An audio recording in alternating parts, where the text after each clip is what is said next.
नमस्कार, खेत खजाना में आपका स्वागत है।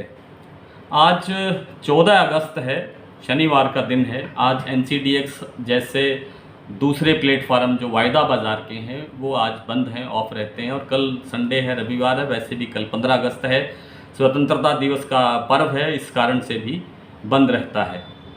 लेकिन कल की जो रिपोर्ट यानी 13 अगस्त की शाम को जो इस वीडियो के माध्यम से सरसों और सोयाबीन के ऊपर एक जो समीक्षात्मक रिपोर्ट आपको दी गई थी, आज उसमें अक्षरशः वो साबित हो रही है, सही साबित हो रही है। बिल्कुल तथ्यों पर आधारित वो रिपोर्ट थी। हमने करीब 10-12 दिन पहले के एक वीडियो में ये कहा था कि 15 अगस्त के आसपास सरसों और सोयाबीन के भाव के अंदर काफ़ी अच्छा सुधार आ सकता है, देखा जा सकता है। वो आज हमें देखने को मिला है। आज अधिकतर मंडियों में भाव 7,000 रुपये से लेकर के 7,500 रुपये तक है। और कुछ मंडियों में, जैसे जयपुर की मंडी है, उसका भाव आज 8,000 रुपये पहुँच गया है। और सलोनी मंडी के जो भाव हैं वो 8550 रुपये के घरों में हैं। तो अब आगे कैसा रहेगा? कल रविवार है, आम तौर पर मंडियां भी बंद रहती हैं और मंडियों के अलावा जो एनसीडीएक्स है और दूसरे जो वायदा बाज़ार के जो प्लेटफार्म है वो भी बंद रहते हैं। अब बाज़ार खुलेगा सोमवार को। सोमवार को जब बाज़ार खुलेगा तो ऐसे लग रहा है कि जैसे ये तेज़ी इसी तरह से बरकरार रह सकती है। इसमें थोड़ा और सुधार देखने को मिल सकता है। सोयाबीन के बाज़ार में भी सुधार देखने को मिल सकता है, लेकिन एक थोड़ा सा कहीं हल्का सा कहीं ख़तरा भी मुझे दिखाई दे रहा है। वो ख़तरा ये है कि कहीं इस तेज़ी पर अंकुश लगाने के लिए कोई सरकार की तरफ से कोई कदम ना उठ जाए। इसलिए इस तेज़ी को देखते हुए अधिक जोश में आने की आवश्यकता नहीं है और कोई बहुत लंबा इंतज़ार अब नहीं करना चाहिए, मैं समझता हूँ।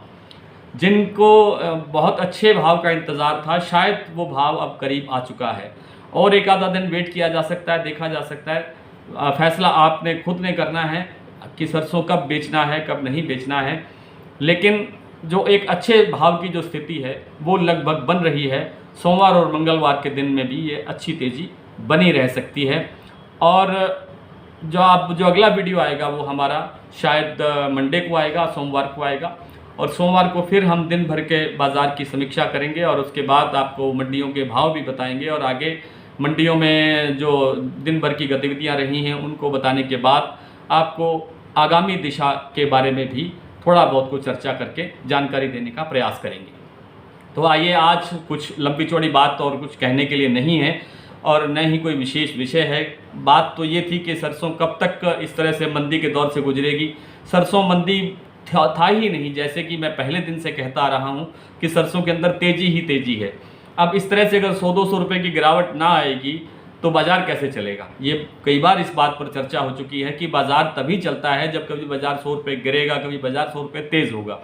तो ये बाज़ार की एक चाल है, बाज़ार की एक दिशा है। बाज़ार की गति बनाने के लिए, इस तरह से व्यापार करने के लिए इस तरह से उठापटक ज़रूरी रहती है।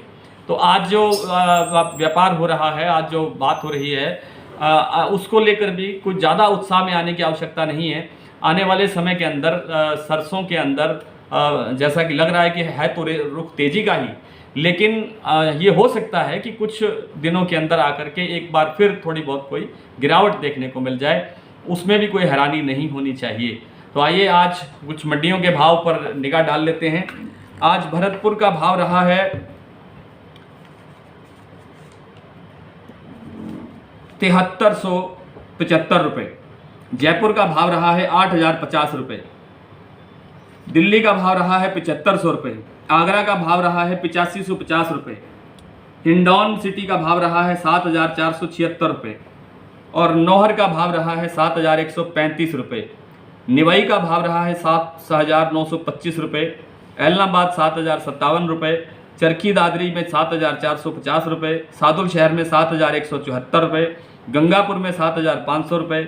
रायसिंह नगर में 7,151 रुपये। संगरिया में 7,165 रुपये। आदमपुर में 7,322 रुपये। सिरसा में 7,420 रुपये। हिसार में 7,025 रुपये और पदमपुर में भाव रहा है 7,385 रुपये।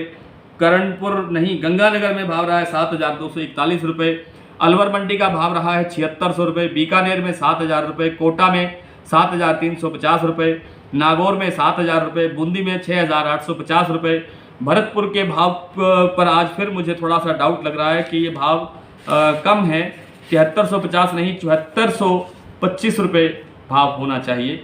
आज कहीं गलती लग रही है, किस कारण से लग रही है पता नहीं है, लेकिन भरतपुर का भाव इसके YouTube के जो डिस्क्रिप्शन है, यानी जो मैसेज हम कमेंट्स करते हैं, उसमें मैं कहीं दोबारा डाल करके इसको ठीक करने का प्रयास करूँगा। क्षमा करें, नमस्कार।